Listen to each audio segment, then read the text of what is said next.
What's going on, you guys? Welcome back to another video, and I hope everyone had an amazing day. And if you're new, welcome to my channel. My name is Jai, and we're back with Mr. Nightmare, and this is 3 scary true military stories. Like, this is new, because I don't know what to expect. That's what I'm trying to say.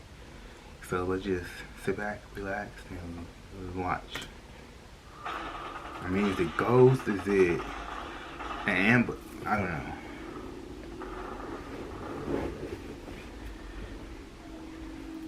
My dad served in the Vietnam War from 1960 to 1962. For the longest time, he didn't tell anyone outside of the family this story, but he's in his mid-80s now. He doesn't care about me sharing it with anyone. Not that I intend to release any of our names. I've heard this story told by him 5 times now, and each time I learn about new details he hadn't mentioned the time before. He didn't like to tell this story for obvious reasons, I think. Not only is thinking back to any of those events probably traumatizing, but also he would always say he felt it would be an inappropriate family gathering discussion. My dad did a lot of things in the war. At one point he was what was known as a tunnel rat, which was a soldier who performed underground search and destroy missions, usually in underground tunnels. My dad I'd be so scared to do underground, you never know those. Expecting to hit a booby trap or run into an ambush. Yeah, those mines. The tunnels were surprisingly empty and silent. My dad describes the experience of crawling through the silent, dark tunnels as bone-chilling and adrenaline-pumping, as the fear of instant death at any moment would linger. My dad and his comrades heard a faint yelling and crying sound further down the tunnels. It was of a woman. As they crawled deeper into the tunnels, the cries and screams became more clear. It was obvious there was a woman screaming for help. The 3 picked up their pace, worried of a potential hostage or prisoner situation. A ghost? They continued to crawl through the tunnels. The cries for help got a little louder and clearer. They arrived to a small room that they could slightly get off their knees in. The ceiling was just high enough to half stand, half crouch. There was a small table with a lantern on it that was still lit.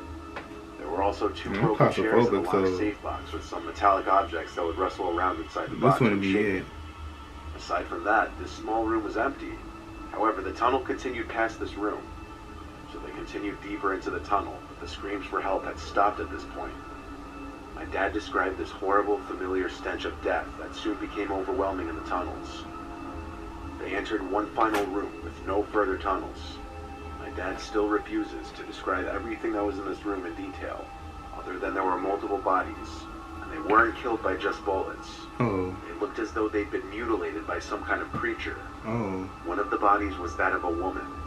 The scene was so horrible that my dad and the 2 other tunnel rats had to turn around and flee. They had no explanation for what could have done what was seen in that room. On their crawl back out of the tunnels, they started hearing the cries for help in that woman's voice again. My dad says he and his comrades froze and looked at each other with wide eyes and obvious fear in their faces. That's a ghost. They had made it to the end of that tunnel. There were no living things from there to the end of it, yet those screams for help were coming from the direction that they just were. They picked up their pace even more. My dad was in the back of the group of 3. That's a ghost. He would look back every 10 seconds, thinking he was hearing sounds from behind him, fearing he would see someone or something approaching from the darkness. They made it back to the surface eventually, and marked the entrance with a flag that signified to his team that the tunnel had been searched and cleared. Most tunnels would be interconnecting as a means of underground transportation and cover, but my dad says this tunnel was unusual to abruptly end. He says it was easily the most gut-wrenching, horrific, nightmare-inducing thing he'd experienced in his entire 2 years in Vietnam. Wow. So he just witnessed, like, dead bodies by a creature and just ghosts. My basic training for the Air Force was at Lackland Air Force Base in San Antonio, Texas. After that, I was sent to Shepherd Air Force Base for technical school, and after my graduation, I received orders to McGuire Air Force Base in New Jersey. There, my job was aerospace mechanic at first. I started on the night duty, unfortunately, so my sleep schedule was basically non-existent. My duties basically were lugging plane parts like anti-ice valves, igniters, ignition exciters, sensors, and more from the warehouse to the flight line. It was for the most part boring, repetitive work, especially at night. A lot of sitting around and playing games on my phone, but nobody heard that from me. Basically boring. It had to be like 4 a.m. at this point. I I was waiting for the other guy to come drop off some parts to the flight line. He'll be referred to as Mark for the purpose of this story. Hey, I Mark. was waiting by the back cargo area of the plane we were working on at the time, sitting on a box scrolling through my phone. Mark was taking an incredibly long time with his delivery, so I shot him a few texts. When they went unresponded to, I tried calling him a few times. The calls rang 4 times, then went to voicemail. I figured he was either screening his calls, lost his phone, or was just very busy at the moment. I waited and waited, and he never showed up. Eventually I got a call from Mark's number, so I picked up, but it wasn't Mark's voice on the other end. It was some random guy. He sounded like a grown man in his 40s.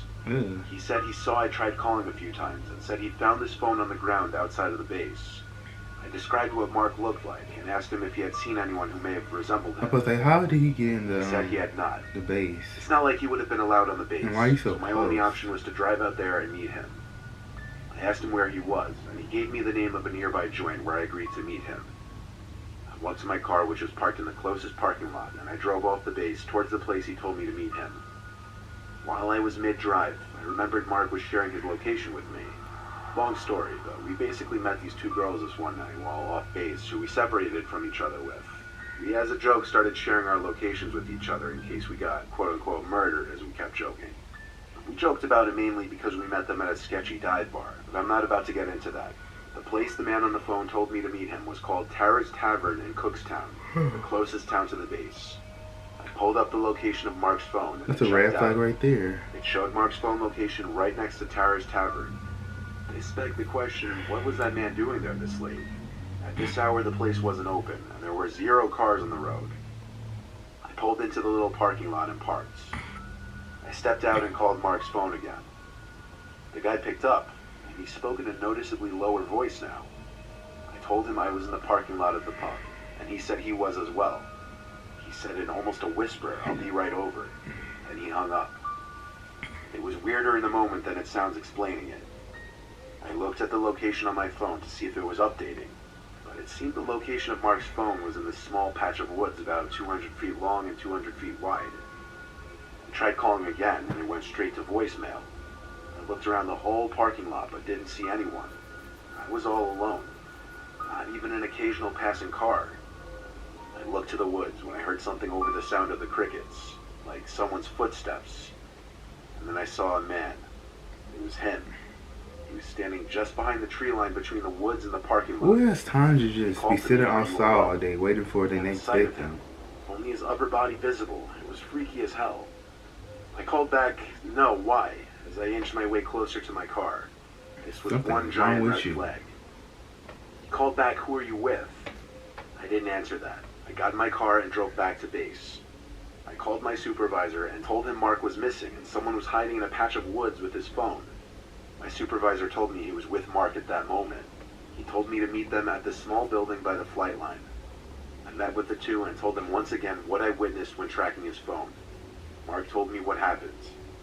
While off the base, he was approached by somebody outside of a 24/7 convenience store, asking for a ride back to the base.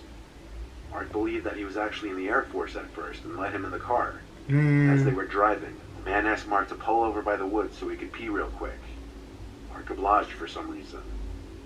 As Mark was pulled to the side of the road by the same small patch of woods by Tara's Tavern, he wasn't paying attention for a minute, and his door was opened by the man. Without a second to even react, the man was grabbing Mark's arms and squeezing them as he tried to pull him out of the car. What the fuck? Mark said he kicked at the man's groin area until he let go. He dropped his phone and it fell out of the car during the struggle, but as he was free, he drove the car away with the door still open at first. The next thing that happened was he went back to the base to talk with our supervisor. I'll be like, I need some He, identification of course, called before the you can police get him and off all went to car. Tara's Tavern to check if the man was still there. And he's The not. location of Mark's phone was no longer popping up on the map. It's possible the man destroyed the phone. All we did was file a police report. Some people out there are actually crazy and dangerous. Who knows what he would have done to either of us if he had gotten us in the woods. But ain't y'all the military?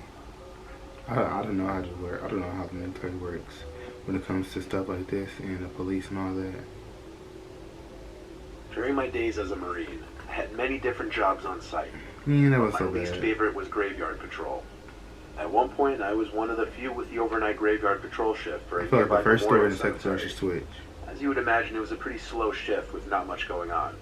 Oddly enough, even though the cemetery was in a remote location surrounded by dense forest on each side, and I was working a literal graveyard shift, I found the job more relaxing than scary or unnerving.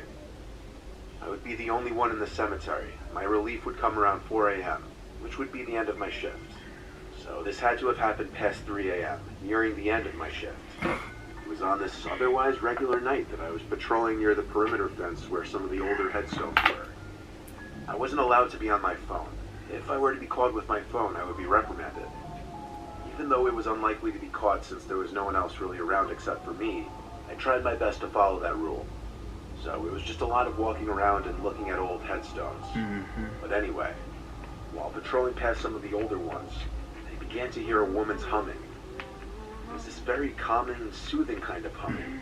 Only I wasn't calmed or soothed, because nobody was supposed to be in the cemetery, so it was more so a cause for concern. I started following the sounds of the humming. Let me guess, a lady with a long dress with long black or white hair. Brushes sprouting from the sides of them. Instead of walking around the long wall of trees, I squeezed through the vines and bushes to the other side, cutting myself in the process. Outlast. As I struggled to make it to the other side, the humming suddenly stopped as quickly as it started. I was left alone to the silence once again, not even the sound of a cricket. I walked closer to the edge of the memorial property, by the woods, near a few of the big mausoleum-looking structures, and I could distinctly hear some kind of buzzing sound coming from one of them. I stepped up the 3 white steps into the structure. The little door didn't have any kind of locks on it. I'd never been in any of these structures until this point, and I was incorrect in my assumption that they were mausoleums. I still don't know what the purpose of them were. Maybe some kind of memorial building for deceased veterans in the cemetery. As I was inside that cold, dark structure, I could actually feel the hairs on my arms begin to stand up as I got goosebumps for reasons I wasn't sure of just yet. That buzzing sound was coming from inside of the structure, but it almost seemed like it was coming from beneath my feet. I looked down to the wood floor, and there were tiny round holes in each plank of wood, it seemed. Big enough to look through, but way too dark down there to see what lay below the floorboards. I had an idea. I positioned my phone on the floorboard just right so that the flashlight would shoot light into the hole in the wood, and I would look through one of the other holes. I lay basically flat on the floor with my head pressed up to the wood, one eye closed.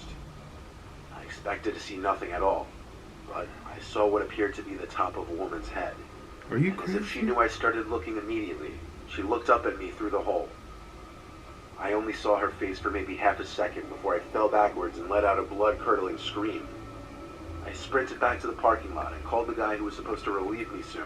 I told him to meet me now. What if I just When put he your showed up, eye I out? tried to convince him that I was telling the truth about what I'd seen in that little building. He entertained me by coming with me to it, and I repeated what I did earlier with my phone flashlight. He looked through multiple holes but saw nothing. I had to check for myself, and he was right. It was just some small, empty-looking space underneath the structure. I spent the rest of the shift with him. I left at 4 on the dot. I know he didn't believe me. I wouldn't have believed me either. I'm sure it's a possibility that it was a hallucination as a result of my lack of sleep. But I also believe it's a possibility that I witnessed a spirit or something completely supernatural. I'd heard so many older Marines and veterans tell of supernatural experiences they had while serving. I don't know who the woman that I saw could have been if it truly wasn't my imagination, but it chills me to the bone to imagine it having been one of the women buried in the cemetery. That's probably what it is. That is probably what it is. You never know. It probably was a ghost. You know, the lady with long white hair, long dress. Hey, see? They're still trying to get you. So tell me what you think about this video. And one more thing. I'm dropping custom-made shirts soon. Matter of fact, in the description below, my shop from Shopify. So far I have 2 designs. I'm very a positive and spiritual person, so check those out if you want to. Thank you guys for tuning in this video. Be sure to like, comment, and subscribe to the channel. So much, and stay positive, stay awesome. It's your life, do what you want and do it positively, and be careful out there. I feel like the first one was more scary than all of them. The second one was okay. It was just wrong place at the wrong time. One of those creepy guys lurking. Like I said, so show some identification before you come into my house. Yeah. Third one was just a ghost hallucination, but it's still scary if you were in that moment. So thank you for tuning in. Until next time, you guys. Peace.